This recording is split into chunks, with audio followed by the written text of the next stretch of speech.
ಆತ್ಮೀಯ H16 news ಅರ್ಥಾತ್ ಹೇ ಸಿದ್ದರಾಮಗೆ ಸ್ವಾಗತ. ನಾನು ನಿಮ್ಮವ MI ಅಥವಾ ಮಲ್ಲಪ್ಪ ಜೋತವರ. ಆತ್ಮೀಯರೇ, ಈಗಾಗಲೇ ಸಾಕಷ್ಟು ಚರ್ಚೆ ಮಾಡಿದ್ದೀವಿ KLE ಸಲುವಾಗಿ.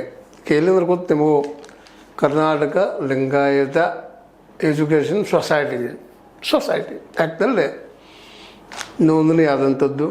ಅದರಲ್ಲಿ ಇದಕ್ಕೆ ಹಲವು ತಿದ್ದುಪಡಿಗಳಂತಂದೆ ನಮ್ಮ ಪ್ರಭಾಕರ್ ಕೋರೆ ಅವರು ತಮಗೆ ಯಾವ ರೀತಿ ಬೇಕೋ ಆ ರೀತಿ ಅದರ ಬಯಲಾಗಳನ್ನು ತೆಗೆದುಕೊಂಡು ಆಡಳಿತ ಮಾಡ್ತಾ ಬಂದಿದ್ದನ್ನು ನಾವು ಅನೇಕ ಸಲ ಚರ್ಚೆ ಮಾಡಿದ್ದೀವಿ, ಡಿಸ್ಕಷನ್ ಮಾಡಿದ್ದೀವಿ. ಅದರಲ್ಲೂ ಮುಖ್ಯವಾಗಿ ಕೋರೆ ಅವರು ಇಡೀ KLEಯನ್ನು ತಮ್ಮ ಕಪಿಮುಷ್ಟಿ ಇಟ್ಕೊಂಡು ಹೋಗ್ತಾ ಇದ್ದಾರೆ ಅನ್ನುವಂಥ ಮಾತು ಹೇಳಿದ್ವಿ. ಮತ್ತು ಅದೇ ಕಾಲಕ್ಕೆ ಅನೇಕ ಪ್ರಶ್ನೆಗಳು ಮಾಡಿದ್ವಿ. ಮತ್ತು ಹಲವು ದಿನಗಳಿಂದ ಚರ್ಚೆ ನಡೀತಾ ಇತ್ತು. ಎಲೆಕ್ಷನ್ ಬಂದದ, ಮೋಸ್ಟ್ಲಿ ಬದಲಾಗ್ಬೋದು ಈ ಸಲ ಅಂತೇಳಿ ನಾನು ಊಹಿಸಿದಂಗೆ ಮತ್ತು ಕೆಲವು ನಮ್ಮ ಮಿತ್ರರು ಊಹಿಸಿದಂಗೆ. ಅದರಲ್ಲೂ ಮುಖ್ಯವಾಗಿ ಸಹಜವಾಗಿ ನಮ್ಮ ಬಾಪಗೌಡ ಪಾಟೀಲರಾಗಿರ್ಬೋದು, ಸದಾನಂದ ಬಾಮಣಿ ಅಂತ ಪತ್ರಕರ್ತರಾಗಿರ್ಬೋದು, ಪೂರ್ತಿಯಾಗಿ ಬಿಟ್ಟುಕೊಳ್ಳಲಿಕ್ಕಿಲ್ಲ ಅನ್ನುವಂಥ ಮಾತನ್ನು ಮೇಲೆ ಹೇಳ್ತಾನೂ ಇದ್ದರು. ಆದರೂ ಏನೋ ಬದಲಾಗಬಾರ್ದು ಯಾಕೆ ಅನ್ನುವಂಥ ಪ್ರಶ್ನೆ ತರ್ತಾಯಿದ್ರು. ಆದರೆ ಇವರೆಲ್ಲರ ಒಟ್ಟು ಪ್ರಯತ್ನದಿಂದಾಗಿ ಒಂದು ಬದಲಾವಣೆ ಆಯಿತು. ಏನಪ್ಪ ಅಂತಂದ್ರೆ, ಪ್ರಭಾಕರ್ ಕೋರೆ ಅವರ ಮಗ ಅಮಿತ್ ಕೋರೆ ಅವರು ಅಧಿಕಾರ ಹಿಡಿಯುವಂಥ ಸ್ಥಿತಿಗೆ ಬಂತು. ಜೊತೆಗೆ ಅಲ್ಲಿ ಸದಸ್ಯರು ಕೂಡ, ನಿರ್ದೇಶಕರು ಕೂಡ ಪ್ರೀತಿ ದೊಡ್ಡವಾಳ ಅಥವಾ ಕೋರೆ ಅವ್ರ ಮಗಳಿಗೆ ಕೊಡ್ಕೊಳ್ಳೋದು ಅನ್ನೋಂಥ ಒತ್ತಡ ತಂದರು ಅನ್ನುವಂಥ ಮಾತುಗಳು ಕೇಳಿ ಬರ್ತಾ ಇದ್ದಾವೆ. ಸಹಜದ, ಅಧಿಕಾರ ಇದ್ದಲ್ಲೇ ದುಡ್ಡಿದ್ದಲ್ಲೇ ತಿಕ್ಕಾಟಿದ್ದೇ ಇರ್ತದೆ. ಇದೆಲ್ಲ ಗೊತ್ತಿರುವಂಥ ಕೋರೆ ಅವರು ಸಹಕಾರ ತತ್ವಗಳನ್ನೆಲ್ಲ ಗಾಳಿಗೆ ತೂರಿ ತಮ್ಮ ಕೈಯಲ್ಲಿ, ತಮ್ಮ ಕುಟುಂಬದ ಕೈಯಲ್ಲಿ ಇಡೀ KLE ಸಂಸ್ಥೆ ಉಳಿಯುವಂಥ ಒಂದು ವ್ಯವಸ್ಥೆ ಮಾಡ್ಕೊಂಡಿದ್ದಾರೆ. ಅವ್ರಿಗೆ ಬೇಕಾದಂಥ ಕೆಲವು ಜನರನ್ನು ತೊಗೊಂಡು ಮುನ್ನಡೆಸ್ತಾ ಇದ್ದಾರೆ. ಈಗ ಅದೇ ರೀತಿ ಈಗ ಮುಂದುವರಿಯುವಂಥದ್ದು. ಈಗ ನಮ್ಮ ಒಂದು ಬದಲಾವಣೆ ಹೇಳಿದಂಗೆ ಅಮಿತ್ ಕೋರೆ ಅವರನ್ನು ಈ ಪ್ರಭಾಕರ್ ಕೋರೆ ಅವರ ಜಾಗದಲ್ಲಿ ಕಾರ್ಯಾಧ್ಯಕ್ಷರನ್ನಾಗಿ ನೇಮಕ ಮಾಡಿದ್ದಾರೆ. ಆದರೆ ಭಾಳ ಜನ ಮಾತಾಡ್ತಾಯಿದ್ರು, ಅನೇಕರು ಅಭಿಪ್ರಾಯ ಪಡ್ತಾಯಿದ್ರು. ಪಟ್ಟೇದ ಅನಿಲ ವಿಜಯಸಾಯಿ ಬಸಪ್ಪ ಅವ್ರದ್ದು, ಅಥವಾ ನಮ್ಮ ಈಗಾಗಲೇ ಗೊತ್ತಿರುವಂಥ ನಿಮಗೆ ಕೌಟಿಮಠ ಮಹಾಂತೇಶ್ ಮಲ್ಲಿಕಾರ್ಜುನ್, ಇವರಿಬ್ಬರಲ್ಲಿ ಯಾರನ್ನಾದರೂ ಸ್ವತಂತ್ರವಾದ ಮೀಡಿಯಾಗೆ ಬೇಕಾಗಿರುವುದು ಸ್ವತಂತ್ರ ಧ್ವನಿ. ಆ ಸ್ವತಂತ್ರ ಧ್ವನಿ ಉಳಿಸಲು ನೀವು ಮಾಡಬೇಕಾದದ್ದು ಇಷ್ಟೇ. ಅದೇನಪ್ಪಾ ಅಂತಂತಂದ್ರೆ, ನಿಮ್ಮ ಕೈಲಾದಷ್ಟು ಸಹಾಯ ಈ ಚಾನಲ್ಗೆ ಮಾಡಿ ಹಾಗೂ ನಿಮ್ಮ ಧ್ವನಿಯನ್ನು ಕಾಪಾಡಿಕೊಳ್ಳಿ. ಇದರ ಕಾರ್ಯಾಧ್ಯಕ್ಷರಾಗಿ ಮಾಡಬಹುದು ಅಂತೇನು ಲೆಕ್ಕ ಹಾಕಿದ್ರು. ಕಡೆಗೆ ಅವರು ಉಪಾಧ್ಯಕ್ಷ ಸಹಿತ ಆಗಲಿಲ್ಲ ಅನ್ನೋದು ಈ ಸಂದರ್ಭದಲ್ಲಿ ಗಮನಿಸಬೇಕಾಗಿದೆ. ಒಟ್ಟಿನಲ್ಲೇ ಕೋರೆ ಅವರು ತಮಗೆ ಯಾವ ರೀತಿ ಬೇಕೋ ಆ ರೀತಿ ವ್ಯವಸ್ಥೆಯನ್ನು ಮಾಡಿಕೊಂಡ್ರು ಮತ್ತು ತಮ್ಮ ಕೈಯಲ್ಲಿ ಅಧಿಕಾರ ಇಟ್ಕೊಂಡ್ರು. ಮಗ ನಾಮಕೆ ವಾಸ್ತೆ, ಮತ್ತು ಮಗ ಅಂದ್ರೆ ಮಗನ ಯಾವಾಗಲೂ ಇರ್ಬೋದು, ಅವ್ರಲ್ಲಿ ಭಿನ್ನಾಭಿಪ್ರಾಯ ಇರ್ಬೋದು, ವಿರೋಧ ಇರ್ಬೋದು, ಮತ್ತಿನ ಇರ್ಬೋದು. ಕೆಲವು ಸದಸ್ಯರಿಗೆ ಅಮಿತ್ ನಮ್ಮ ಕೋರೆ ಅವರು ಬೇಕಾದಂಥ ವ್ಯಕ್ತಿ ಆಗಿರ್ಬೋದು, ಅವ್ರಿಗೆ ಒಳ್ಳೆಯವರು ಅನಿಸಿರ್ಬೋದು. ಅದೇ ಕಾಲಕ್ಕೆ ಪ್ರಭಾಕರ್ ಕೋರೆ ಬೆಂಬಲಿಗರಿಗೆ ಅವ್ರು ಸರಿ ಅನಿಸ್ಲಿಕ್ಕಿಲ್ಲ, ಏನೂ ಇರಲಿ. ಆದರೂ ತಂದೆ ಮಗ ಅನ್ನುವಂಥ ಒಂದು ಸಂಬಂಧ ಇರೋದ್ರಿಂದಾಗೆ ಯಾವುದೇ ಡೆಸಿಷನ್ ಆದರೂ ಸಹಿತ ನಮ್ಮ ಕೋರೆ ಅವರ ಅಂದ್ರೆ ಈ ನಮ್ಮ ಪ್ರಭಾಕರ್ ಕೋರೆ ಅವರ ವಿರುದ್ಧವಾಗಿ ಹೋಗಲಿಕ್ಕಿಲ್ಲ ಅನ್ನೋದು ಈಗಂತೂ ಸ್ಪಷ್ಟ ಆಗಿದೆ. ಮತ್ತು ಅದೇ ಕಾಲಕ್ಕೆ ಉಪಾಧ್ಯಕ್ಷರು ಮಾಡಿದ್ದಾರೆ. ಮತ್ತು ಆ್ಯಸ್ ಯೂಶ್ವಲ್ ನಿಮಗೆ ಗೊತ್ತಿದೆ, ಅಧ್ಯಕ್ಷ ನಮ್ಮ ಮಹಾಂತೇಶ್ ಶಿವಾನಂದ ಕೌಜುರಿಗೆ ಮೊದಲು ಅವ್ರ ತಂದೆಯವರು ಇದ್ದರು, ಈಗ ಅವ್ರ ಮಗ ಆಗಿದ್ದಾರೆ. ಇನ್ನೂರು ಸದಸ್ಯರು ಸಹಿತ ಹೆಚ್ಚು ಕಡಿಮೆ ಅವ್ರ ಮಕ್ಕಳವರ ಇವತ್ತಾಗಿದ್ದಾರೆ ಸದಸ್ಯರು ಸಹಿತ. ಅವರು ಸದಸ್ಯರಿಲ್ಲಪ್ಪ ಅಂದ್ರೆ ಕೋರೆ ಅವ್ರಿಗೆ ಜೈ ಅನ್ನುವಂಥ ಜನ ಇದ್ದಾರೆ. ಅವ್ರೇನು ಇಲ್ಲಪ್ಪ ಒಂದು ಲಿಂಗಾಯತ ಸಂಸ್ಥೆ ಬೇರೆಯವ್ರು ಆಗಲಿದ್ರಲ್ಲೇ. ಯಾಕಪ್ಪ ಅಂತಂದ್ರೆ ಲಿಂಗಾಯತ ಹೆಸರು ಮೇಲೆ ನಾವೆಲ್ಲ ಇಷ್ಟ, ಆ ಸಮುದಾಯದ ಮೇಲೆ ಈ ಸಂಸ್ಥೆಯನ್ನು ಕಟ್ಟಿದ್ದೀವಿ. ಅನೇಕ ತ್ಯಾಗಿಗಳು, ಅನೇಕ ದಾನಿಗಳು, ಜೊತೆಗೆ ಸಪ್ತರ್ಷಿಗಳು ಕಟ್ಟಿದಂಥ ಈ ಒಂದು ಸಂಸ್ಥೆ ಕೇವಲ ಒಂದು ಮನೆತನದ ಕೈಯಲ್ಲಿ ಗುಲಾಮಿಯಾಗಿ ಉಳಿಬಾರ್ದು ಅನ್ನೋಂಥ ಮಾತು ಯಾರೂ ಮಾತಾಡಲಿಲ್ಲ. ಎಲ್ಲರೂ ಚೊಪ್. ಯಾಕಂದ್ರೆ ಅಲ್ಲೇ ನಮಗೊಂದಿಷ್ಟು ಪಾಲು ಸಿಗ್ತದಂಥ ಮಾತಿರ್ಬೋದು, ಮತ್ತೇನಿರ್ಬೋದು, ಏನೂ ಇರಲಿ. ಅವರೆಲ್ಲರೂ ಒತ್ತಾಯ ಏನಿದ್ರು ಅವರ ಒತ್ತಡ ಇಷ್ಟ ಬದಲಾಗಲಿ, ಅಮಿತ್ ಕೋರೆ ಕೊಡಲಷ್ಟು ಇತ್ತು ವಿನಃ ಪೂರ್ತಿ ಬದಲಾಗಿ ಮಹಾಂತೇಶ್ ಕೌಟಿಮಠ ಅವರಿಗಾಗಲಿ, ಪಟ್ಟಣದವ್ರಿಗಾಗಲಿ, ಮತ್ತಾರಿಗಾಗಲಿ ಹೊಸಬರಿಗೆ ಕೊಡಲಿ ಅನ್ನುವಂಥದ್ದೇನು, ಅದು ಲಿಂಗಾಯತರಿಗೆ ಕೊಡಲಿ. ಯಾಕಂದ್ರೆ ಲಿಂಗಾಯತ ಸೊಸೈಟಿ ಅವ್ರು ಮಾಡಲಿಲ್ಲ, ಅಡ್ಡಿ ಇಲ್ಲ ಅನ್ನುವಂಥ ಯಾರೂ ಓಪನ್ ಆಗಿ ಮಾತಾಡಲಿಲ್ಲ. ಆ ದಿಶೆಯಲ್ಲೇ ನಮ್ಮ ಯೂಟ್ಯೂಬರ್ಗಳಾದ, ಅದರಲ್ಲೂ ವಿಶೇಷವಾಗಿ ಈಗಾಗಲೇ ಹೆಸರು ಹೇಳಿದಂತಹ ನಮ್ಮ ಬಾಪಗೌಡ ಪಾಟೀಲರು, ಜೊತೆಗೆ ನಮ್ಮ ಸದಾನಂದ ಬಾಮಣಿ ಅವರು ಸದಾನಂದ ಭಾಮಣಿಯವ್ರ ಭಾಷೆ ಬಿರುಸಾದರೂ ಸಹಿತ ವಸ್ತು ಸ್ಥಿತಿಯನ್ನು ಅಲ್ಲಿ ಸ್ಥಿತಿಯನ್ನು ಹೇಳ್ತಾ ಇರ್ತದೆ. ಅದೇ ಕಾಲಕ್ಕೆ ಬಾಪುಗೌಡರು ಸಹಿತ ಆ ವಿಷಯವನ್ನು ಮೇಲ್ಮೇಲೆ ಪ್ರಸ್ತಾಪ ಮಾಡಿದರು. ಒಟ್ಟು ಒಂದು ಪರಿಣಾಮ ಏನಪ್ಪ ಇಷ್ಟ ಬದಲಾಗಿದ್ರು ಅಂದರೆ ಒಂದು 20-30% ಶಕ್ತಿ ನಮ್ಮ ಯಾರಪ್ಪ ಕೋರೆಯವರು ಅಂದರೆ ಪ್ರಭಾಕರ್ ಕೋರೆಯವರು ಕಡಿಮೆ ಆಗಿದೆ. ಆದರೂ ಸಹಿತ ಇನ್ನು 30-40% ಅವರ ಮಗನ ಕೈಯಲ್ಲಿ ಅದ. ಹೀಗಾಗಿ ಅವ್ರ ಮನೆಯಲ್ಲಿನ ಅಧಿಕಾರ ಉಳಿದದ. ಅವ್ರು ಏನು ಹೇಳ್ತಾರೆ ಅದನ್ನು ನಡೆಯುವಂಥದ್ದು ಇರಲಿ. ಯಾಕಂದರೆ ಇವತ್ತಿನ ರಾಜಕೀಯ ನಂಗೆ ಆಗಿಬಿಟ್ಟದ, ಅದು ರಾಜಕೀಯ ಕ್ಷೇತ್ರ ಆಗಿಬಿಡ್ತು. ಇವತ್ತು ಆ ಮಹಾತ್ಮರು ಕಟ್ಟಿದಂತಹ ಅವರ ಆದರ್ಶಗಳು ಇಲ್ಲಿ ಯಾರಲ್ಲೂ ಇಲ್ಲ ಅನ್ನುವಂಥದ್ದು ಬೆಳೆಸಿದ್ರು ಅನ್ನುವಂಥ ಮಾತಿಗೆ ನಾವು ಬೆಂಬಲ ಸೂಚಿಸೋಣ. ಹೌದು, ಇಂಥ ಒಂದು ಕಾಂಪಿಟೇಟಿವ್ ಯುಗದೊಳಗೆ ಪ್ರಯತ್ನ ಮಾಡಿ ಅದನ್ನು ಕಟ್ಟಿದ್ರು ಬೆಳೆಸಿದರು ನಮ್ಮ ಕೋರೆಯವರು. ಅದರಲ್ಲಿ ತಮ್ಮ ಅಂಡರ್ದಲ್ಲಿ ಇಟ್ಕೊಳ್ಳುವಂಥ ವ್ಯವಸ್ಥೆ ಮಾಡಿಕೊಂಡ್ರು ಅನ್ನುವಂಥ ಒಂದು ಆರೋಪ ಅವ್ರ ಮೇಲೆ ಸದಾ ಇದ್ದೇ ಇರ್ತದೆ. ಅದಿದ್ದರೂ ಇನ್ನೊಂದು ನಾವು ಕೇಳುವಂಥದ್ದು ಏನಪ್ಪ ಅಂದರೆ ಈಗಾಗಲೇ ಹಲವು ಸಲ ಇದ್ರ ಮಾತಾಡಿದ್ದೀವಿ. ಹೋಗಲಿ ನೀವು ಇರಪ್ಪ, ಯಾರಾದರೂ ಇರ್ರಿ. ಯಾಕಂದ್ರೆ ಈಗಾಗಲೇ ಸಂಪ್ರದಾಯ ಪ್ರಕಾರ ಈಗ ನಿರ್ದೇಶಕರು ಬಿಟ್ಟು ಬೇರೆದವ್ರು ಯಾರು ಬರೋಕ್ಕಿಲ್ಲ. ಇವರ ಮಕ್ಕಳು, ಇವ್ರ ಮೊಮ್ಮಕ್ಕಳು ಇವರ ಬರ್ತಾ ಹೋಗ್ತಾ ಇದ್ದಾರೆ. ಅಲ್ಲಿ ಅದ್ರಲ್ಲಿ ಮುಖ್ಯವಾಗಿ ಶಿವಾನಂದ ಕೌಜರಿಗೆ ಆಯಿತು. ಅದೇ ಕಾಲಕ್ಕೆ ತಟೋಟಿ ಬಸವರಾಜ್ ಶಿವಲಿಂಗಪ್ಪ ಆಯಿತು ಉಪಾಧ್ಯಕ್ಷರು.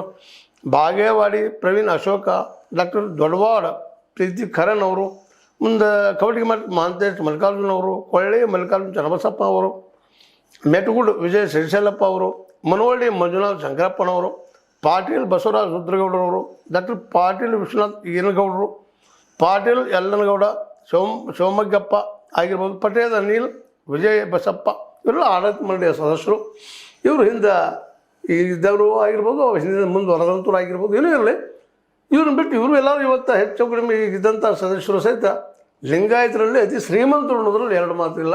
ಇವರಲ್ಲಿ ಯಾರೂ ಒಬ್ಬರು ಬಡ ಲಿಂಗಾಯತ ಅಷ್ಟೇ 5,000-6,000 ರೂಪಾಯಿ ತಿಂಗಳ ಗಳಿಸುವಂಥ ಲಿಂಗಾಯತ ಯಾರೂ ಸದಸ್ಯರಿಲ್ಲ ಅನ್ನೋದನ್ನು ನಾವು ಗಮನ ಹರಿಸ್ಬೇಕಾಗ್ಯದ. ಇರಲಿ, ಅವರ ಆಗಲಿ, ಅದು ಸಂತೋಷ ಅವ್ರು ಮಾಡ್ಕೊಂಡಿದ್ದಾರೆ, ಬೆಳೆಸ್ಕೊಂಡು ಹೋಗ್ರಿ. ಮತ್ತು ಇದೆಲ್ಲ ಕಡೆ ಅದಾಗ್ಯದ. ಮತ್ತು ಜಾತಿ ಕೋಮುಗಳು ಧರ್ಮದ ನೆಲೆಗಟ್ಟಿನಲ್ಲಿ ಮತ್ತೆ ನೆಲೆಗಟ್ಟಿನಲ್ಲಿ ಸಂಸ್ಥೆಗಳು ಕಟ್ಟೋದು ಅವ್ರ ಸಮುದಾಯದಾಗೋದು ಅದರಲ್ಲಿ ಮತ್ತು ಕೆಲವೊಂದು ಕುಟುಂಬಗಳು ಅವು ತಮ್ಮ ಕೈಲಿ ಇಟ್ಕೊಳ್ಳುವಂಥ ಪ್ರವೃತ್ತಿ ಇವತ್ತು ಸಾಮಾನ್ಯ ಆಗ್ಯದ. ಆ ರೀತಿ ಇದು ಅಂತ ತಿಳ್ಕೊಳ್ಳೋರು ನಾವು. ಬಟ್ ಇನ್ನಾದರೂ ಈ ಒಂದು ಪ್ರೊಫೆಷ್ನಲ್ ಕೋರ್ಸ್ಗಳಂತ್ರಿ ಏನಂತೀರಿ ಇವುಗಳಿಗೆಲ್ಲ ಏನು ಈ ಒಂದು MBBS ಆಗಿರ್ಬೋದು, BE ಆಗಿರ್ಬೋದು, MD ಆಗಿರ್ಬೋದು, MTech ಆಗಿರ್ಬೋದು, ಅನೇಕ ಇವರು ಅಂತಿ ಏನಪ್ಪ ಅಂತಂದ್ರೆ 317 ಸಂಸ್ಥೆಗಳಿದ್ದಾವೆ. ಕಾಲೇಜು, ಆಸ್ಪತ್ರೆ ಎಲ್ಲ ಇದ್ದಾವೆ. ಇವುಗಳಲ್ಲೇ ಅಟ್ಲೀಸ್ಟ್ ಇನ್ನು ಹೇಳ್ತೀನಿ ಈಗ ಪ್ರೊಫೆಷನಲ್ ಕೋರ್ಸ್ಗಳಲ್ಲೇ ವೃತ್ತಿಪರ ಈ ಕೋರ್ಸ್ಗಳಲ್ಲೇ ಬಡ ಲಿಂಗಾಯತ ಉಳಿದ ಜಾತಿಯವ್ರು ಹಾಕ್ತಿರೋ ಬಿಡಿದ್ರು ಬೇರೆ ವಿಷಯ. ಲಿಂಗಾಯತ ನಮ್ಮ ಸಬ್ ಕಾಸ್ಟ್ಗಳು ಬರ್ತಾ ಇದ್ದಾವೆ. ಅವ್ರು ಅನೇಕ ಬಡವರು ಇದ್ದಾರೆ. ಅಂಥ ಮಕ್ಕಳಿಗೆ ವರ್ಷಕ್ಕೆ 1-2-3 ಮಂದಿಗಾದರೂ MBBS ಸೀಟನ್ನು ಫ್ರೀಯಾಗಿ ಕೊಟ್ಟ ಜೊತೆಗೆ ಅವ್ರು ಎಜುಕೇಷನ್ ಹೆಲ್ಪ್ ಮಾಡುವಂಥ ಏನಾದರೂ ಕಾರ್ಯಕ್ರಮ ಇಟ್ಕೊಂಡಿದ್ದಾರೆ. BE ಆಗಿರ್ಬೋದು, ಅದರಲ್ಲಿ ಒಂದು 3-4 ಜನ, ಇಲ್ಲೊಂದು 3-4 ಜನ ಮತ್ತೊಂದು ಕಡೆ. ಅಂದರೆ ಹೇಳೋದು ಇಷ್ಟೇ ಸಂದರ್ಭದಲ್ಲೇ ಇದು ಶಿಕ್ಷಣಕ್ಕಾಗಿರ್ಬೋದು, ಆರೋಗ್ಯದಲ್ಲೇ ಸಾಕಷ್ಟು ಬೆಳೆದಂಥವ್ರಾಗಿರಿ. ಅನೇಕ ಆಸ್ಪತ್ರೆಗಳಿದ್ದಾವೆ. ನಿಮ್ಮ ಆಸ್ಪತ್ರೆಗಳಲ್ಲಿ ಅತಿ ಬಡವ ಲಿಂಗಾಯತರಿಗೆ ಏನಾದರೂ ಫ್ರೀಯಾಗಿ ಸರ್ವಿಸ್ ಕೊಡುವಂಥದ್ದು ಏನಾದರೂ ಹಾಕ್ಬಿಟ್ಟು ಮಾಡಿದ್ದೀರಾ? ಇವೆಲ್ಲನೂ ಇವತ್ತು ಮಾಡಬೇಕಾದಂಥ ಅನಿವಾರ್ಯತೆಗಳಾಗಿದ್ದಾವೆ. ಯಾಕಂದರೆ ಇವತ್ತು ಇಲ್ಲಿದ್ದರಾಗಿದ್ದವರು ಎಲ್ಲರೂ ಕೋಟ್ಯಾಧೀಶರು, ಅದರಲ್ಲಿ ಎರಡು ಮಾತಿಲ್ಲ.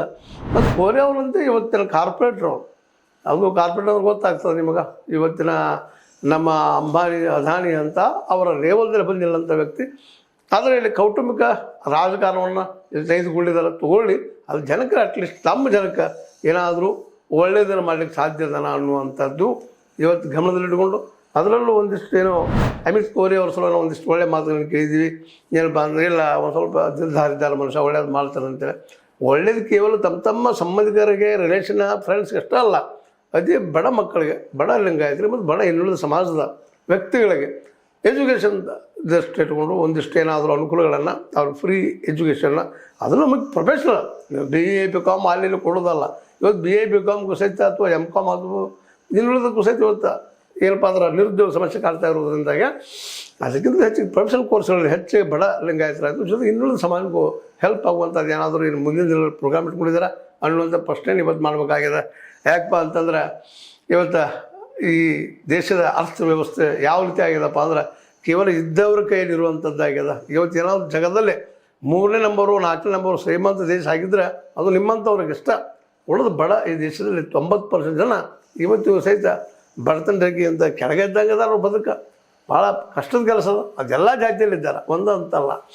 ಅಂಥ ಜನರಿಗಾಗಿ ಒಂದಿಷ್ಟೆಲ್ಲ ಫ್ರೀ ಎಜುಕೇಷನ್ನು, ಫ್ರೀ ಮೆಡಿಸನ್ನು ಕೊಡುವಂಥ ಪ್ರಯತ್ನ ಮಾಡಿದರೆ ನಿಜವಾಗಿಯೂ ತ್ಯಾಗ ಮೂರ್ತಿಗಳು, ಸಪ್ತರ್ಷಿಗಳು ಹಾಕಿದ ಒಂದು ಗುರಿಗೆ ಒಂದು ನಮನವನ್ನು ಸಲ್ಲಿಸಂಗೆ ಆಗ್ತದೆ. ಕೇವಲ ಒಂದು ಫೋಟೋ ಇಟ್ಟೋ ಇಟ್ಟೋ ಮಾಲೆ ಹಾಕಿ ಅವ್ರಿಗೆ ಗೌರವ ಸೂಚನೆ ಒಂದೆರಡು ಕಾಯಿ ಹೊಡೋದು, ಕಾಯಿ ಒಳಗಿನ ಬಟ್ಟಲ ನಾವ ತೆಗೆದುಕೊಂಡು ಹೋಗುವಂಥ ಇವತ್ತಿನ ವ್ಯವಸ್ಥೆ ಒಳಗೆ ಅದಕ್ಕಿಂತ ಇಂಪಾರ್ಟೆಂಟ್ ಅಂದರೆ ಅವ್ರು ಯಾವ ಉದ್ದೇಶದಿಂದ ಸ್ಥಾಪನೆ ಮಾಡಿದ್ರು ಅವು ಇನ್ನಷ್ಟು ಈಡೇರಲಿ, ಅದರಲ್ಲೂ ಬಡ ಬಹುಸಂಖ್ಯಾ ದುಡಿಯುವ ವರ್ಗಕ್ಕೆ ಅನುಕೂಲ ಆಗಲಿ. ಅದೆಲ್ಲಕ್ಕಿಂತ ಹೆಚ್ಚಿಗೆ ನೀವು ಲಿಂಗಾಯತ ಹೆಸರು ಮೇಲೆ ಇವತ್ತು ಮಾಡಿದ್ದೀರಿ ಈ ಸಂಸ್ಥೆಯನ್ನು. ಲಿಂಗಾಯತ ಬಡ ಸಮುದಾಯಗಳಿಗೆ ಸಮಾಜಕ್ಕೆ ಯಾವುದೇ ಇವತ್ತು ಗಾಣಿಗ ಇರಲಿ, ಬಡಿಗ ಇರಲಿ, ಕುಂಬಾರ ಇರಲಿ, ಕಂಬಾರ ಇರಲಿ, ಉಪಜಾತಿಗಳು ಬರ್ತಾವೆ ಲಿಂಗಾಯತರಲ್ಲಿ, ಅವ್ರಿಗೆ ಅದ್ರ ಮಾಡಲಿ. ಅದು ಮಾಡಿ ಅದ್ರ ಒಂದು ಲಿಸ್ಟ್ ಹೊರಗೆ ಬಿಟ್ರಿ. ಯಾಕಂತಂದ್ರೆ ಮಾಡಿದ್ದೀವಿ ಅಂತೇಳಿ ಒಂದಿಬ್ಬರು ಕೊಟ್ಟಂಗೆ ಮಾಡಿ ಅದು ದೊಡ್ಡ ಅಡ್ವರ್ಟೈಸ್ ಹೋಗುವಂಥದ್ದೆಲ್ಲ. ದಯವಿಟ್ಟು ಈ ದಿಶೆಯಲ್ಲಿ ನಮ್ಮ ಕೈಯಲ್ಲಿ ಇವತ್ತಿನ ನಮ್ಮ ಕೋರೆಯವರು, ಅವ್ರ ಮಗ ಅಮಿತ್ ಕೋರೆಯವರು, ಪ್ರಭಾಕರ್ ಕೋರೆಯವರು, ಜೊತೆಗೆ ಇನ್ನುಳಿದವರು, ಅದರಲ್ಲಿ ಸದಸ್ಯರು, ಇವರು ಸದಸ್ಯರಲ್ಲಿ ಅನೇಕರು ನಾವು ಆಗ್ಬೋದು ಕಾರ್ಯಾಧ್ಯಕ್ಷರು ಕನಸು ಕಂಡಿದ್ರು. ಅದು ಅವ್ರು ಮಾಡಿ ಕೊಡೋದ್ರಲ್ಲಿ ನಮ್ಗೆ ಗೊತ್ತಿತ್ತು. ಯಾಕಂದ್ರೆ ಇವತ್ತಿನ ರಾಜಕಾರಣ ನೋಡ್ತಾ ಇದ್ವಿ ನಾವು, ಎಲ್ಲ ಕುಟುಂಬ ರಾಜಕಾರಣ ಯಾವ ಕುಟುಂಬಗಳು ಬೆಳೆದಾವ ಅವ್ರವ್ರ ಜಾತಿಗಳನ್ನು ಅವ್ರ ಸಮಾಜಗಳನ್ನು ಎತ್ತಾ ಇಲ್ಲ, ಬಿದ್ದವ್ರನ್ನ ಎತ್ತಾ ಇಲ್ಲ ಅನ್ನೋದು ನಮ್ಮ ಕಣ್ಣು ಕಾಣ್ತಾ ಇದ್ದಾವೆ ಎಲ್ಲನೂ. ಅವರಲ್ಲಿ ಇವರು ಒಬ್ಬರು ಅಷ್ಟೇ 10 ಜೋಡಿ 11 ಹರಾರ ಅಂತ ಇಷ್ಟ ಹೇಳ್ಬೋದಾಗೈತಿ ಅಂತ ಹೇಳ್ತಾ, ಇದು KLEಯ ವಸ್ತುಸ್ಥಿತಿ. ಆ ವಸ್ತುಸ್ಥಿತಿಯನ್ನು ಅನೇಕರು ನಮ್ಮ ಯೂಟ್ಯೂಬರ್ಸ್ಗಳು ಮಾಡಿದ್ದಾರೆ. ಆದರೆ ಆ ದಿಶೆಯಲ್ಲಿ ನಮ್ಮ ಸ್ಥಾಪಿತವಾದಂತಹ ಏನಂತೀವಿ ಗೋಧಿ ಮೀಡಿಯಾದಂಥ ಶ್ರೀಮಂತ ಮೀಡಿಯಾಗಳು ಮಾಡ್ತಾ ಇಲ್ಲ. ಕಾರಣ ಇಷ್ಟ ಅವ್ರಿಗೇನು ಮುಟ್ತಾ ಇರ್ತದೆ ಅನ್ನೋದು ಭಾಳಷ್ಟು ಜನರ ಆರೋಪಗಳಿದ್ದಾವೆ. ಆರೋಪ ಇರಲಿ, ಆದರೂ ಈ ದೊಡ್ಡ ಮೀಡಿಯಾಗಳು ಈ ಸತ್ಯನ ಹೇಳುವಂಥ ಪ್ರಯತ್ನ ಮಾಡಿದರೆ ಭಾಳ ಒಳ್ಳೆಯದು ಅಂತ ಹೇಳ್ತಾ, ನಮ್ಮ ಪ್ರಭಾಕರ್ ಕೋರೆ ಅವ್ರ ಮೇಲೆ ಇನ್ನಷ್ಟು ಹೆಚ್ಚು ಆಸೆ ಇಟ್ಕೊಂಡು ಅದಕ್ಕಿಂತ ಹೆಚ್ಚು ಅಮಿತ್ ಕೋರೆ ಅವ್ರ ಮೇಲೆ. ಯಾಕಂದ್ರೆ ಸ್ವಲ್ಪ ಸ್ವಭಾವದಲ್ಲಿ ಇಬ್ಬರು ಭಿನ್ನ ಅಂತ ಕೇಳಿದ್ದೀವಿ. ಅಟ್ಲೀಸ್ಟ್ ಬಡ ಲಿಂಗಾಯತರಿಗೆ ಅಮಿತ್ ಕೋರೆ ಅವರು, ಬಡ ಲಿಂಗಾಯತ ಮಕ್ಕಳಿಗೆ, ಪಾವರ್ಟಿ ಲೈನ್ ಕೆಳಗಿದ್ದಂಥವ್ರಿಗೆ ದಯವಿಟ್ಟು MBBS ಯಾವುದೋ ಪ್ರೊಫೆಷನಲ್ ಕೋರ್ಸ್ಗೆ ವರ್ಷಕ್ಕೊಂದು 5 ಹುಡುಗರಿಗೆ ಫ್ರೀ ಕೊಡುವಂಥ ಒಂದು ಸಾಹಸ ಮಾಡಿದ್ದಾರೆ. ಮತ್ತು ನಿಮ್ಮ ಆಸ್ಪತ್ರೆಗಳಲ್ಲೇ ಬಡ ಲಿಂಗಾಯತರಿಗೆ ಫ್ರೀ ಸರ್ವಿಸ್ ಕೊಡುವಂಥದ್ದು, ಫ್ರೀ ಮೆಡಿಸಿನ್ ಕೊಡುವಂಥದ್ದು ಮಾಡಿದರೆ ನಿಶ್ಚಿತವಾಗಿಯೂ ಆ ಸಪ್ತರ್ಷಿಗಳಿಗೆ ಜೊತೆಗೆ ನಮ್ಮ ಲಿಂಗರಾಜ್ ನಿಮ್ಗೆ ಗೊತ್ತದ, ಅವ್ರ ಹೆಸರು ಇಟ್ಕೊಂಡಿದ್ದೀರಿ, ಶಿರಸಂಗಿ ಲಿಂಗರಾಜ್ ಅಂತ ಧ್ಯಾನಿಗಳಿಗೆ ನೀವು ನಿಜ ಸಲ್ಯೂಟ್ ಸಲ್ಲಿಸಿದಂಗೆ ಅಂತ ಹೇಳ್ತಾ, ಇದು ನಿಮ್ಮ ಲೈಕ್ ಆಗಿರ್ಬೋದು. ಲೈಕ್ ಮಾಡಿ, ಶೇರ್ ಮಾಡಿ, ಕಾಮೆಂಟ್ ಮಾಡಿ, ಜೊತೆ ಸಬ್ಸ್ಕ್ರೈಬ್ ಆಗೋದು ನಿಲ್ಲಿಸ್ಬಾರ್ರಿ. ಯಾಕೆ 16 ನ್ಯೂಸ್ ಅರ್ಥ ದೇಶ ಸಿದ್ದರಾಮಯ್ಯ ಸತ್ಯದ ಕೈಗಳಲ್ಲಿ ವಂದನೆಗಳು.